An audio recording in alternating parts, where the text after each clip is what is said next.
नमस्कार दोस्तों, आज हम उसी टॉपिक पे बात करेंगे जिसका मेंशन थंबनेल में किया गया है। आज देखेंगे कि साइंस को कैसे पढ़ा जाए और कैसे याद रखा जाए। देखिए, दरअसल ऐसा होता है कि साइंस के बहुत सारे टॉपिक्स हम पढ़े हुए हैं, बहुत सारे टॉपिक्स नहीं भी पढ़े हैं। सबसे पहले तो हम वो फाइंड आउट करना है कि कौन सा टॉपिक हमने पढ़ा है, कौन सा टॉपिक छोड़ रखा है।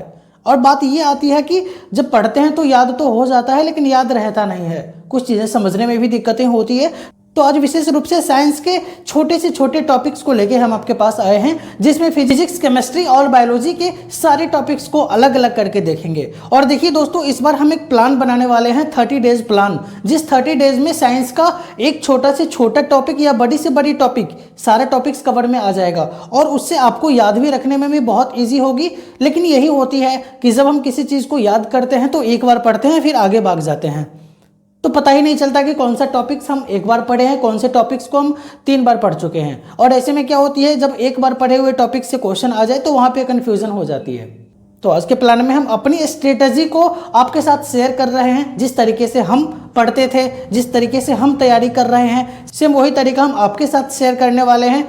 तो वीडियो के लास्ट तक बने रहिए। और अभी तक यदि मेरे चैनल को सब्सक्राइब नहीं किए हैं तो जल्दी से सब्सक्राइब के बटन पर क्लिक कर दीजिए, ताकि पल पल का अपडेट सबसे पहले आप तक पहुंचे।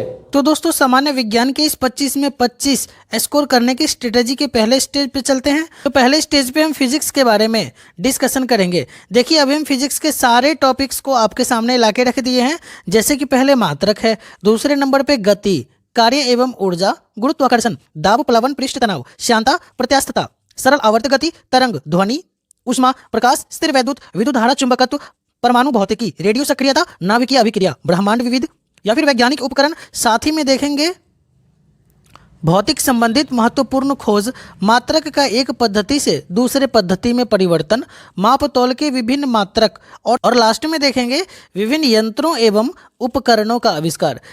इसका मतलब है कि फिजिक्स के सारे 1 से लेकर 26 तक के टोटल कॉन्सेप्ट को हम यहाँ पे क्लियर कर चुके हैं। अब बताती है कि जब हम फिजिक्स के इस टॉपिक को दूसरी बार पढ़ लेंगे 1 से लेकर 26 तक के, या फिर आपको यदि किसी टॉपिक वाइज पढ़ना है, जैसे कि हम यहाँ पे लाइट को ले लेते हैं, हमारे पास ये लाइट है और यदि लाइट को हम एक बार पढ़ चुके हैं, लाइट के चैप्टर को, तो 1 टिक करेंगे। और जब इस लाइट के चैप्टर को दोबारा पढ़ने जाएंगे तो 2 टिक करेंगे। इस तरह करके यदि हम फिजिक्स के 1 से लेके 26 तक के चैप्टर को साथ में 3 बार, 4 बार और सिमिलरली 5 बार यदि हम पढ़ लेते हैं, तो फिर फिजिक्स का कोई भी क्वेश्चंस आपके पास आ जाए, आप उसमें डायरेक्ट हिट करेंगे और करेक्ट आंसर जाएगा।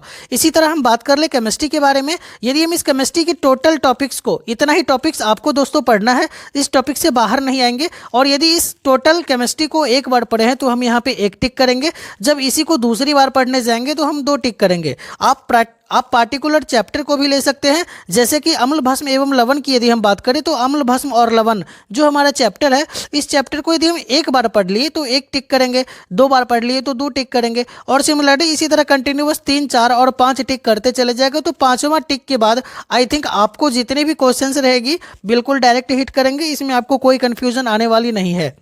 इसी तरह बायोलॉजी के हम चैप्टर को देख ले, जैसे जीवधारियों का वर्गीकरण, कोशिका विज्ञान, जैव विकास, अनुवांशिकी, वनस्पति विज्ञान, पारिस्थितिकी, प्रदूषण, प्राणी विज्ञान, मानव शरीर के महत्वपूर्ण तथ्य। दोस्तों, बायोलॉजी के बहुत ही कम चैप्टर हमारे पास है और इसको पढ़ने में बहुत आसानी होगी। यदि इन सारे चैप्टर को एक बार पढ़ते हैं तो यहाँ पे 1 टिक करेंगे, 2 टिक करेंगे, 3 टिक करेंगे, सिमिलरली 4 और 5।